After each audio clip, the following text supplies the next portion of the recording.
Boa noite. Boa noite, Rosângela. Boa noite, a Vânia. Boa noite, Tuca, Joana, a Lídia. Sejam todos muito bem-vindos. A Leda, boa noite, Leda. Paulo Henrique, boa noite. Patrícia, a Anitta, Helena, Flávio, Cláudio Honor, Michele, seja bem-vinda também, Michele, Gabriel, Doutor Alexandre, é um prazer sua presença conosco. Ana Cristina, Silvano, boa noite, Silvano, Reinaldo, Cido, boa noite, Cido.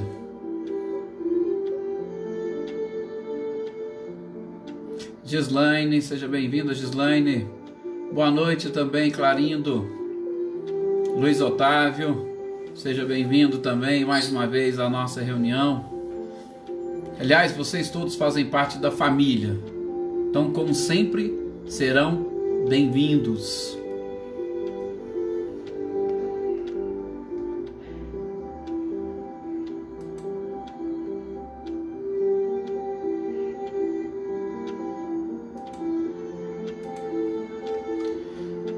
Não, Luiz, não tem nada de doutor aqui, por favor.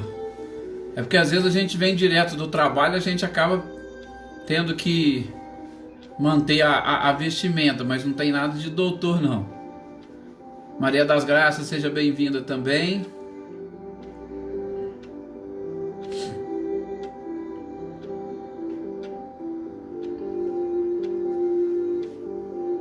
Vamos então.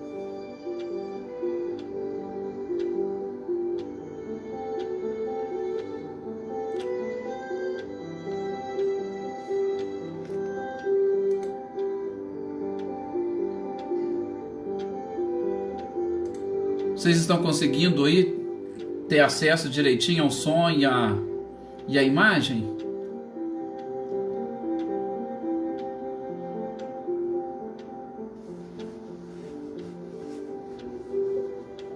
A Rosângela falou que estava sem a imagem. Vocês estão tendo acesso? Por favor, só dê um feedback aí para mim, para eu...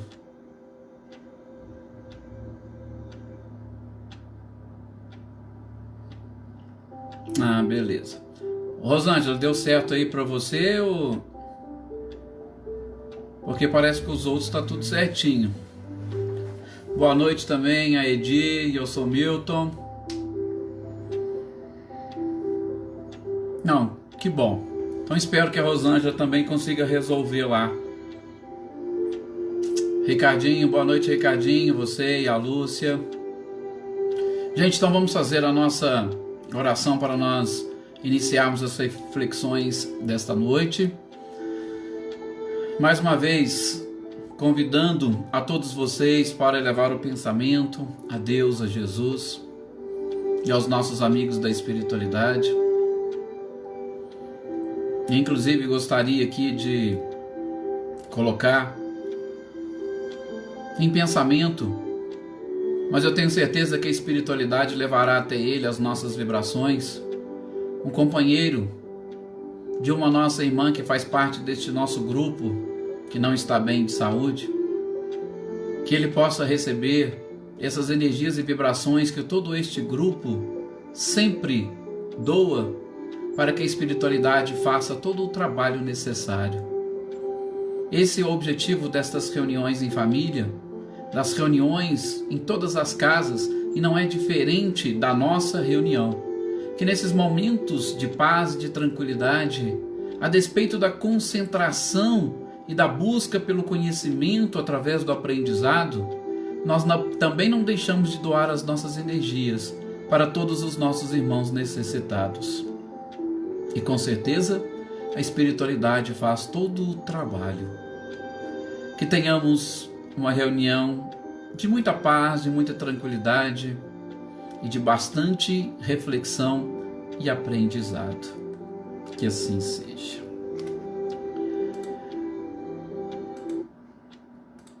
Ótimo. Bem, meus queridos companheiros, o pessoal aqui que foi entrando, a Marcileia. Deu tudo certinho, hein, Rosângela? Espero que sim. A Eveline, o Alex, a Selma. Boa noite a todos vocês, a Josefa também. Estávamos aqui fazendo as nossas orações e os compartilhamentos também da Marcileia e do Guilherme. Nós estamos aqui hoje, é exatamente o dia de nós trabalharmos ou de nós refletirmos sobre as disposições que Kardec trouxe para nós no livro O Céu e o Inferno, a justiça divina segundo o Espiritismo. E nós estamos exatamente trabalhando no Código Penal da Vida Futura, que exatamente quando se fala em um código e sobretudo penal, nós estamos trabalhando a questão da própria justiça. E a gente está identificando nestes pontos, nestes tópicos elaborados por Kardec, uma perfeita justiça divina. Uma perfeita justiça divina, por quê? Porque nós estamos conseguindo perceber que, primeiro, o acaso não existe. Segundo, que tudo é levado em consideração na justiça divina. Terceiro, que todos os nossos progressos também são percebidos e principalmente eles são levados em conta em toda esta contabilidade divina. Nós temos atenuantes, nós temos algumas agravantes, tudo isso, mas para deixar bem claro para nós, como Kardec conseguiu extrair dos próprios espíritos, que um simples pensamento e um simples ato, sobretudo bom, vai fazer diferença para nós lá na frente, justamente dentro desta contabilidade divina. Então, isto com certeza é um alento para que nós possamos trabalhar mais, sobretudo na prática do bem, do amor e da caridade, porque isso será levado em consideração. Ainda que nós não tenhamos ainda aquela consciência completamente desperta para saber se nós estamos em condições de acompanhar espíritos superiores a regiões mais avançadas. O mais interessante é que nós estejamos preparados, é que nós consigamos, através desses nossos feitos, levar para aquele lado da balança divina, para que isto pese a nosso favor. Então é perfeitamente uma justiça, e uma justiça divina, portanto, sem falha, onde tudo é levado em consideração. Nós estamos avaliando, inclusive no nosso último encontro, a gente parou no item 24 do Código Penal da Vida Futura, onde nós trabalhamos um pouquinho as questões relativas à memória, e eu exatamente encerrei o nosso encontro falando das nossas próprias emoções. E dentro daquilo que a gente aprendeu sobre espaço, sobre tempo, e em especial a relatividade de tudo isso, uma relatividade ligada ou relacionada à nossa própria condição, nós podemos tranquilamente identificar que, sobretudo a questão de tempo, a nossa memória não registra nem passado e nem futuro. Para nós começarmos a nos identificarmos junto ao próprio Criador, porque tempo para ele não existe, da mesma forma o espaço também não. Então, para nós começarmos a nos identificarmos com o Criador, através deste projeto, ou da essência que nós somos, podemos assim dizer, porque a nossa consciência ela é de essência divina, exatamente nos mostrando que, independente do momento em que estivermos, as nossas emoções vão trazer e vão fazer com que a nossa memória ela veja os atos como se fossem sempre presentes. As emoções vão fazer com que nós sintamos naquele exato momento como se o ato estivesse acontecendo. Então, é interessante porque quando a gente leva isso para esse Código Penal da Vida Futura, e a gente estava exatamente falando das vítimas, todas as vezes que, se nós sentirmos culpa de alguma coisa, nós ficarmos com a figura da vítima na nossa mente, nós vamos lá no nosso interior vivenciar aqueles episódios. E imagine isso no plano espiritual, onde nós não temos outras preocupações. Aquilo realmente vai nos perseguir como se fosse verdadeiramente um inferno. Por isso que a gente diz que tanto o inferno quanto o céu são estados de consciência. E se nós tivermos mais pontos positivos na balança do que negativos, com certeza nós teremos menos sofrimentos. Nós teremos mais benefícios. E a gente vai reviver na nossa memória mais momentos agradáveis. E isso é o que é importante. Então, quando a gente fala no Código Penal da Vida Futura, e sobretudo a gente fala muito dos sofrimentos, não é para nós exaltarmos o sofrimento, mas é para nós identificarmos que na contabilidade divina, os nossos atos positivos, eles também contarão. E quanto mais coisas positivas nós fizermos, menores serão os nossos sofrimentos. Menos tempo nós teremos para cuidar dos nossos sofrimentos, das nossas dores. E aí sim, vamos experimentar mais coisas positivas. Então, todas as vezes que nós tocarmos nesse ponto das imperfeições ou do inferno, nós estamos justamente querendo lembrar que, como nós já falamos aqui, como uma prevenção geral, é para que nós não venhamos a praticar atos que vão nos conduzir a este inferno ou a estes sofrimentos. É para nós trabalharmos o contrário. Por exemplo, nesse item 5. No item 5, Kardec vai dizer o seguinte, a gente até pode fazer aí alguma divisão sobre os pontos que ele coloca em alguns tópicos. Ele diz, por exemplo, que alguns, quando desencarnam, eles se mergulham numa intensa treva. Gente, o que nós temos hoje na nossa mente? Se nós carregarmos conosco culpa, a gente provavelmente vai, quando chegar lá nesse plano espiritual, nós vamos nos ver mergulhados numa intensa treva. Por isso que a gente precisa começar a vislumbrar mais a luz na nossa vida, para que nós não venhamos a experimentar trevas, assim como a gente pode perceber hoje as pessoas pessimistas. Então veja, o Código Penal da Vida Futura não é só para a vida futura, ela é para presente também. Converse com uma pessoa pessimista. O que vocês acham que ela vai falar para vocês?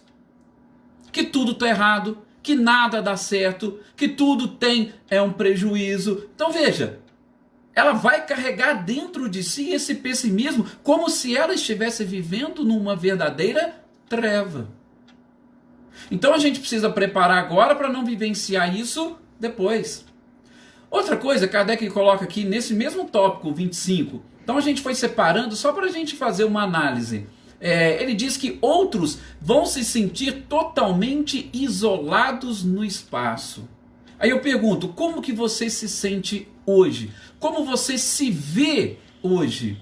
Apesar de estar no meio de uma multidão, mais de 7 bilhões de habitantes encarnados nesse planeta, você se sente só? E você se sente só por qual motivo?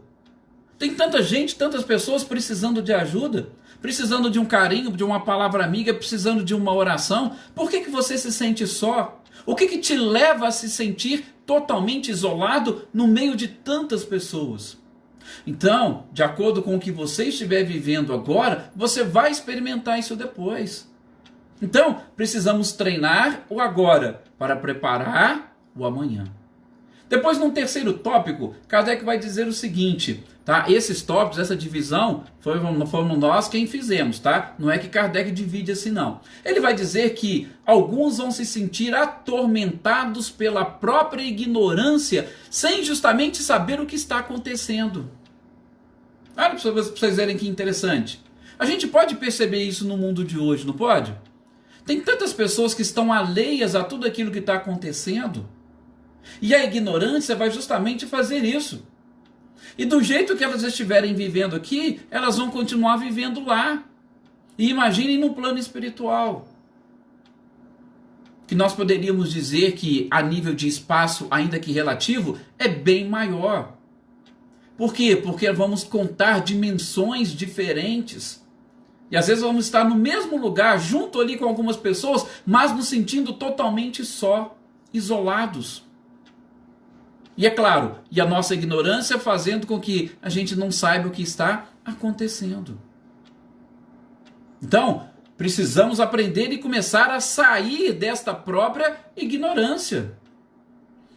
Isso sim, Luiz Otávio, a nossa mente condiciona os próprios sofrimentos, tá? Por isso que a gente fala, se a gente ficar muito ligado ao passado, às coisas do passado, a gente vai carregando esse sofrimento com a gente. Agora, fixe a sua mente em coisas boas, fixe a sua mente na obra do bem, fixe a sua mente na caridade, para você ver qual que é a sensação que você vai experimentar. É a coisa mais gostosa que existe. A gente costuma dizer, e a neurociência já demonstrou isso, tá? Qual que é a coisa que mais traz alegria para a criatura humana? A gente já falou, o aprendizado. E pegue, por exemplo, uma criança, quando ela aprende uma coisa, veja por quanto tempo ela vai carregar aquela satisfação e o prazer por aquilo que ela aprendeu. Então, a mente vai condicionar. Então, a gente precisa começar a aprender a condicionar as coisas boas. Na sequência, um outro tópico que eu separei, Kardec vai dizer que os mais culpados experimentarão torturas imensas sem vislumbrar o fim. Bom, eu já começo pelo fim. Sem vislumbrar um fim, significa que aquela mesma questão que nós temos de tempo. Se o tempo é relativo e se eu não consigo enxergar um fim, olha, aquilo vai perdurar como se fosse realmente uma pena eterna.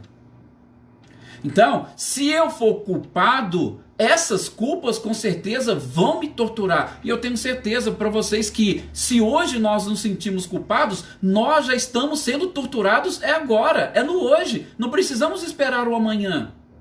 Mas Kardec fala que isso vai persistir. É um código penal da vida futura. Porque às vezes hoje a gente consegue mascarar. Por isso que nós temos uma persona, uma personalidade, para tentar ali mascarando e sobretudo utilizando máscaras diferentes em determinados momentos. Mas mesmo utilizando máscaras diferentes, a nossa mente vai continuar registrando essas mesmas culpas. O outro ponto que Kardec coloca, veja, tudo dentro de um único tópico. Alguns, por exemplo, vão se sentir privados de verem os seus entes queridos. Aí é claro, né? A gente precisa justamente ver por quê. Nós falamos dos atos, das consequências dos nossos atos, e aí vem o arrependimento e o sofrimento, ou às vezes o sofrimento vem antes do arrependimento e depois a própria reparação. Imagine se você justamente não consegue se ver e se identificar com seus familiares. Você quer realmente viver isolado. Aliás, a gente, hoje nós estamos percebendo um pouco disso. E eu estou até falando que fiz um estudo recente e logo mais nós teremos uma exposição que faremos lá para Iracemápolis sobre a família em tempos de pandemia. Então a gente estava justamente estudando isso. As famílias antigamente, elas eram muito mais coletivas. Hoje em dia, as famílias vivem cada vez mais isoladas. A gente não quer deixar escapar a mínima chance de sair de casa para viver sozinho, para ficar isolado. E aí veja, se eu tiver este comportamento querendo me isolar das pessoas, e a gente sabe que o isolamento não vai resolver o nosso problema, por quê? Como nós vimos no item 8, no capítulo O Céu, deste mesmo livro, é nos relacionamentos que nós vamos conquistar a nossa evolução moral. No trabalho, a gente conquista a evolução intelectual. Está lá no item 8 do livro do Céu e Inferno, no capítulo sobre o céu, capítulo 3º, salvo engano. Trabalho, evolução intelectual. Relacionamento, evolução moral. Então, não adianta a gente querer se sentir isolado ou buscar nos isolarmos da sociedade. Os laços de família são importantes e neste momento de pandemia são mais importantes ainda. Por quê? Porque é ali na família que a gente vai se conhecer. A família é o espelho da nossa própria personalidade. Então, se eu consigo ou se eu quero fugir agora, pode ser que depois eu fique privado dessa companhia. Olha para vocês verem. E aí eu vou perceber e vou aprender a valorizar aquilo que eu desprezei. É assim que funciona todo este processo. Provavelmente, Quem sabe? Não estou falando, por favor, não vamos escrever e você falar, o Edson falou que... Não, mas provavelmente, muitos de nós que estamos vivendo hoje nesse isolamento social dentro da família, podemos ter desprezado a família no passado. E hoje a gente está se vendo na obrigatoriedade de conviver com essas pessoas dentro de casa. Antes mesmo da pandemia, a gente percebia, muitas pessoas tinham tantas atividades, e muitas dessas atividades, a justificativa íntima, não vou falar da justificativa social, não, a justificativa íntima era exatamente essa: deixa eu fugir porque eu não consigo ficar dentro de casa. Ah, os meus filhos são assim, a minha esposa é assada, o meu marido é de tal jeito, e aí vai arrumando um monte de atividades. E nessas atividades que a gente vai arrumando, a gente vai abandonando, a gente vai se isolando da família. E aí o que vai acontecer? Opa, olha o Código Penal da Vida Futura. A toda ação vai vir depois uma reação. Para quê? Para que eu possa aprender e valorizar. Eu não quero evolução moral? Se eu quero evolução moral, eu tenho que aprender a me relacionar. Então, Kardec pode, vamos assim dizer, fechar este item 25, dizendo que as provações que nós fizermos os outros experimentarem, nós vamos experimentar também. É lógico que a gente vai ver, já vimos em alguns dispositivos, vamos ver em outros, e não vamos desprezar aquilo que Jesus falou. O amor cobre uma multidão de pecados. Existe uma outra forma de aprendizado. Só que para eu aprender pelo amor, eu vou dizer que eu tenho que fugir da própria ignorância, despertar a minha consciência, tá? E trabalhar no bem. É forma de eu conseguir, sem sofrimentos, aprender a lição. E quem trabalha no bem, se não se relacionar com o outro? É impossível. É impossível. Exatamente isso, Luiz Otávio. As vidas sucessivas, elas vão colocando as pessoas nos seus devidos lugares. Mas não se esqueçam, nós temos que despertar para isso. E a gente vai despertar muitas das vezes através do sofrimento. Então não vamos apenas e tão somente nos preocuparmos em, assim quando a gente está com uma dor de cabeça, em querer apagar os efeitos da dor.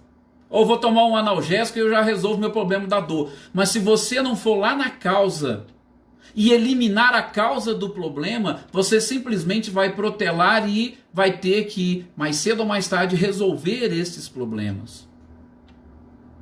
Por isso que diante de toda a dor e de todo o sofrimento, se auto-investigue para descobrir qual é a causa e o motivo de tudo aquilo. Porque quando você descobre o motivo e o elimina, aí sim, você já aprendeu a lição e não precisa mais passar pelo sofrimento para despertar. E aí a gente automaticamente já parte para a reparação, de uma forma muito automática, tá? Mas sempre trabalhando exatamente nessa questão do arrependimento, a expiação como sofrimento, o sofrimento para despertar, e aí sim nós nos autoconhecendo, buscar nesta prática do bem, do amor e da caridade, tudo aquilo que nós estivermos querendo colher no futuro. No item 26, Kardec vai trazer mais alguns exemplos para a gente entender. Olha para vocês verem que interessante. Boa noite, Cláudia, a todos os outros que entraram depois. Kardec vai continuar trazendo alguns exemplos interessantes. Ele vai dizer o seguinte, olha, para o orgulhoso, qual que poderia ser o maior suplício dele? É exatamente ele enxergar acima dele uma pessoa que ele desprezava na terra. Olha para vocês verem que interessante. Aí a gente lembra daquele episódio, se não me engano, Richard Simonetti, que conta da pessoa lá na casa espírita que fazia palestra e que enxergava lá no fundinho da casa espírita um senhorzinho que ficava lá quietinho em todas as exposições, ele estava lá, muito tranquilo, sereno, ouvia tudo direitinho, sempre sentava lá no fundo. Eis que esse senhor desapareceu, passou um tempo, ele descobriu que ele tinha desencarnado, E eis que esse palestrante também desencarna. Aí chegando no plano espiritual, ele, infelizmente, como não estava totalmente preparado e transformado intimamente, porque essa transformação não pode ser externa, tá? Ela tem que ser interna, como diz Jesus. Nós temos aí muitos sepulcros caiados por fora, mas cheios de podridão por dentro. Então eis que ele desencarnou e ele foi auxiliado, foi recolhido por um espírito. E qual foi o espírito que recolheu ele? Justamente aquele senhorzinho que sentava lá no fundinho da casa espírita e ouvia as palestras dele. E aí, lógico, ele na condição de orgulhoso, ele pensou, mas peraí, como é que ele poderia estar melhor do que eu? E eu ficava lá, eu fazia esse trabalho, eu fazia palestras. E aí o próprio Senhor depois explicou para ele, né? Tudo que você falava, eu aprendia e praticava. Aí chegou no mundo espiritual, o que aconteceu? Ele estava bem acima daquele senhor que era o palestrante. Então, só para a gente ver, qual que é o suplício do orgulhoso? É exatamente ver no plano espiritual alguém que está acima dele, que ele desprezava aqui na terra. Vocês querem sofrimento maior do que isso? Isso precisa de algum outro tipo de inferno? Precisa de um lugar? Não. O sofrimento está realmente dentro de nós. Kardec vai dizer também um outro exemplo, tudo aqui no item 26. Para o hipócrita, é justamente ele ver desvendados seus segredos mais íntimos e os seus pensamentos mais secretos. Olha para vocês verem que interessante. Para quem é hipócrita, de repente você chega lá e uma pessoa consegue ver dentro de você. Aliás, não precisa ser lá, como a gente tem falado. Pode ser aqui mesmo. Sim, o irmão Jacó nesse livro Voltei, ele é fantástico. Ele conta exatamente isso. Tá? Mas não precisa ser lá, pode ser aqui. Gente, vocês imaginam você chegar num lugar e de repente a pessoa saber o que está indo dentro da sua própria alma. É algo terrível. Imagine na época de Jesus. Quando Jesus chamava alguém de hipócrita, ele sabia com quem ele estava conversando. Ele enxergava no fundo da alma, ou ele via na consciência das pessoas. E isso é, com certeza, um verdadeiro inferno. Continua Kardec, o sátiro, ele se enxergar ou se vê na impotência de saciar os seus desejos. Também, aquilo que você estava acostumado, que você, aí de repente vem, acabou. Aquilo traz um sofrimento para você. Da mesma forma, alguém que gosta de, vamos usar a expressão muito vulgar, de tirar sarro nos outros. Quando alguém vai e tira um sarro nele, ele não aguenta. Ele geralmente faz o quê? Apela. E isso não é um inferno para ele? Mas o quê? Ação e reação. É isso que a gente está aprendendo no Código Penal da Vida Futura. Ação e reação. Uma das leis naturais. E a pessoa que é avarenta? Está aqui também, Kardec vai dizer. O avarento, isso aí a gente tem muitos exemplos, gente. Principalmente aquelas pessoas que frequentam as casas espíritas, que têm acesso a reuniões de desobsessão ou de doutrinação, cada um costuma chamar de uma forma diferente. A gente percebe muito pessoas que eram avarentas, que ficavam ligadas e presas no seu patrimônio, elas ficam ali sofrendo, por quê? Porque está vendo a própria família depredar todo o patrimônio que eles conquistaram, e aquilo para eles é um verdadeiro inferno, e eles não podem fazer nada. Tá aí. Da mesma forma, o egoísta ele também vai sofrer a consequência das suas próprias atitudes. Vocês estão vendo como que esse Código Penal da Vida Futura, Kardec foi bem minucioso, inclusive procurou trazer diversos exemplos para nós, justamente para o quê? Para estabelecer algumas regras que, se seguidas, facilitariam e muito o nosso aporte no mundo espiritual. É isso que a doutrina espírita pretende, isso que ela quer fazer conosco, nos conceder condições para nós nos melhorarmos. Estou falando da doutrina espírita por conta da sua dos seus esclarecimentos. Mas qualquer pessoa que vive a religiosidade, independentemente da crença, que vive os ensinamentos do Cristo, elas também podem e conseguirão com tranquilidade. Por quê? Porque isso que a espiritualidade Kardec colocou em tópicos, em itens e com exemplos, Jesus trouxe através das suas máximas. E vocês querem uma máxima que resume tudo isso? Simples. Onde está o teu tesouro, aí estará o teu coração. Pronto. Fazer aos outros o que gostaríamos que os outros nos fizessem. Então, tudo está nas máximas de Jesus. Só que a doutrina espírita deu uma mastigada em todos esses princípios que o próprio Cristo trouxe, em todos esses ensinamentos, para facilitar e trazer nos exemplos. Ou, como a gente costuma brincar hoje com as pessoas, você quer que desenha? Então, o que o Espiritismo está fazendo? O que Kardec fez? Ele está desenhando para nós, para ficar muito claro, para a gente não ter dificuldade. Dificuldade exatamente disso, Luiz, de despertar a nossa consciência.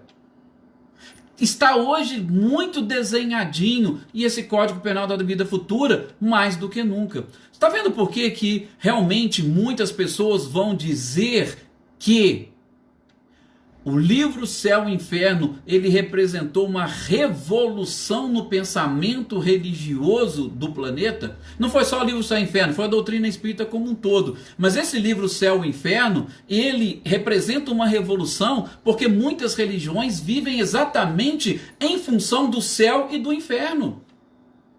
A gente vê que a doutrina espírita não é só em função disso, mas boa parte das religiões que falam e que prometem a própria salvação, elas trabalham em cima do céu e em cima do inferno. E a gente está percebendo, e hoje está aí uma participação ativa do Luiz Otávio, trazendo para nós a questão 621. Por quê? Porque todas essas leis estão escritas na nossa consciência. A partir do momento que nós vamos despertando-a, aí sim elas vão ficando cada vez mais claras. E é isso que Kardec, juntamente com os espíritos, estão fazendo para nós. Depois, no item 27, Kardec vai dizer que o único meio de nós atenuar as consequências das nossas faltas é exatamente repará-las. E de preferência repará-las no presente. Por quê? Quanto mais a gente demorar a reparar essas faltas, mais culpa ou remorso nós vamos carregar na nossa mente, na nossa consciência, e enquanto estamos carregando a culpa ou o remorso, nós estaremos sofrendo. Quanto mais rápido nós repararmos, mais rápido a gente vai se livrar daquele sofrimento, daquela imperfeição. E onde que está isso nos ensinamentos de Jesus? Lembram? Quando fordes apresentar a vossa oferenda ao altar, se tiver alguma coisa contra o teu irmão, deixa a tua oferenda aos pés do altar. Vá, se resolva, se desculpe com o seu irmão, para que a tua oferenda seja agradável a Deus. Veja, Jesus já disse isso. Só que Kardec, guia a espiritualidade, está desenhando aqui para nós, através desse Código Penal inteiro, tá? Então esse item só vai falar isso para nós. A gente não precisa esperar a próxima encarnação para resolver o nosso problema. A gente pode resolvê-lo agora. Só depende de nós. Não depende do outro. Exclusivamente de nós. Alguém vai dizer, mas e se o outro não aceitar? Gente, se o outro não aceitar, o problema é dele. O importante é você com a sua consciência. É o que você está tentando fazer para você resolver o seu problema. Vocês lembram que eu comentei, salvo engano, quando a gente foi estudar o livro dos Espíritos. A gente vai falar de instinto e de inteligência mais rapidamente, porque a gente já estudou isso no livro A Gênese. Mas nós vamos justamente comentar isso. Não tem como uma inteligência agir sobre outra inteligência. Tá? Se o seu irmão não quiser o perdão, ele não pode interferir na sua inteligência de jeito nenhum. Lógico que nós temos os nossos exemplos que podem auxiliar as pessoas, mas nós não vamos conseguir convencer ninguém, nós não vamos abrir a cabeça de ninguém e colocar lá dentro aquilo que nós quisermos. E vocês acham que Deus faz isso conosco? Vocês acham que Deus revoga a sua lei de liberdade para colocar dentro da nossa consciência aquilo que Ele quer, aquilo que Ele precisa? Não. Por quê? E olha que Deus poderia agir na nossa inteligência. Ele é o Criador e tem condições para isso. Outras pessoas não têm condições de agir e atuar na nossa inteligência, tá? Então, se o outro não quiser aceitar, o problema é dele. O importante é o que você está fazendo para resolver o problema. Como você está se sentindo. Por quê? Porque você será julgado pela sua própria consciência. Não é pelo outro. Não é a consciência do outro. Não é pelas blasfêmias do outro que você vai ter o seu sofrimento, mas pela sua própria consciência. O que você fez, o que você deixou de fazer. É o que nós estamos estudando aqui no Código Penal da Vida Futura. Em algum momento vocês viram aqui algum tópico onde falou, ó, se o outro não te perdoar, você vai sofrer porque ele não te perdoou? Não. Jesus chegou a falar também que se o outro não te perdoar, você vai ficar sofrendo? Também não. Ele diz para você fazer a sua parte. Vá e se desculpe com o teu irmão, para que a tua oferenda seja agradável a Deus. Ele não falou se desculpe e se ele te desculpar, a sua oferenda vai ser agradável. Não, é você quem deve se desculpar, para que a sua mente não carregue essa culpa, não carregue esse remorso, e aí você consiga atingir o seu objetivo. O amar a Deus e o amar ao próximo como a si mesmo é um movimento íntimo que nós tiramos de dentro de nós em relação aos outros. Vocês imaginem se Jesus, exatamente para amar, precisasse do nosso amor. Ele estava perdido. Mas ele não precisou do nosso amor para amar. O amor dele já veio para nós. Então, é esse movimento que a gente precisa fazer, saindo de nós exatamente para atingir os outros. O item 28, Kardec vai dizer o seguinte, com certeza o último que nós vamos comentar, exatamente por conta do nosso tempo. Falar e trabalhar em cima desses aspectos da doutrina realmente é fantástico, tá? E espero que vocês estejam conseguindo captar e fazer comigo essa leitura do Código Penal da Vida Futura. O item 28, Kardec vai dizer que é o seguinte, que a situação do espírito lá na vida espiritual não vai ser outra senão aquela que ele mesmo preparou na vida corporal. De novo, o que nós estamos plantando é o que nós vamos colher. Agora, o detalhe que ele coloca aqui, seja de forma consciente ou inconsciente, não importa. Ah, mas eu não tinha consciência do que eu estava fazendo. Bom, se você não tinha consciência do que você estava fazendo, você ainda é um ser inconsciente. Então você vai sofrer pela sua inconsciência, ou pela sua ignorância, pela falta de conhecimento de você mesmo. Tá? Então, de forma consciente ou inconsciente, nós estamos plantando e nós vamos colher. Por isso que a gente fala, é interessante o despertar da consciência, para que a gente esteja sempre consciente dos nossos próprios atos. Tá? Então, nesse item 28, quando ele coloca tanto de forma consciente quanto inconsciente, é exatamente para nós começarmos a aprender e assimilar isso. Por quê? Porque não adianta a gente depois querer falar, mas eu não sabia disso. Não, você não sabia e você procurou saber? É claro que isso vai ser colocado na balança da contabilidade divina. Qual é o seu grau de responsabilidade? Porque a gente vai ver no fim, mais para frente aqui, nos itens finais e sobretudo naquele resumo que Kardec faz, que nós seremos avaliados sobretudo pela nossa intenção.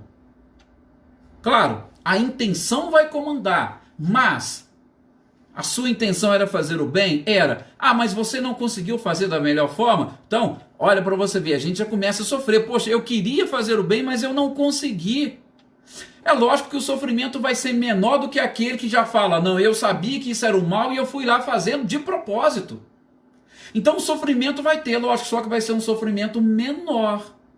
Por isso que a gente deve buscar se conhecer, por isso que a gente deve buscar conhecer as coisas, para que a gente possa também praticar sempre o bem, para ir minimizando os nossos sofrimentos. Minimizando o sofrimento por quê? Porque o tamanho do sofrimento vai ser do tamanho da nossa própria ignorância ou das nossas imperfeições, como nós falamos mais no início deste estudo. Então, no próximo programa sobre o céu e o inferno, a gente volta justamente deste item 28, tá? Para nós, aí sim, creio que a gente consegue fechar no nosso próximo encontro o Código Penal da Vida Futura. E aí depois a gente vai falar no próximo capítulo sobre os anjos. Mais uma vez, muito obrigado a todos vocês por essa participação. É uma alegria imensa poder compartilhar com vocês essa leitura que nós estamos fazendo do livro Céu e Inferno, e esperamos que essas reflexões possam auxiliá-los também sempre, sobretudo nesta mudança de postura que a gente precisa ter, e em especial aproveitando essas oportunidades, essa pandemia, este isolamento social que para nós não está nos isolando tanto assim, muito pelo contrário, parece que nós estamos bem mais próximos. Muita paz a todos vocês.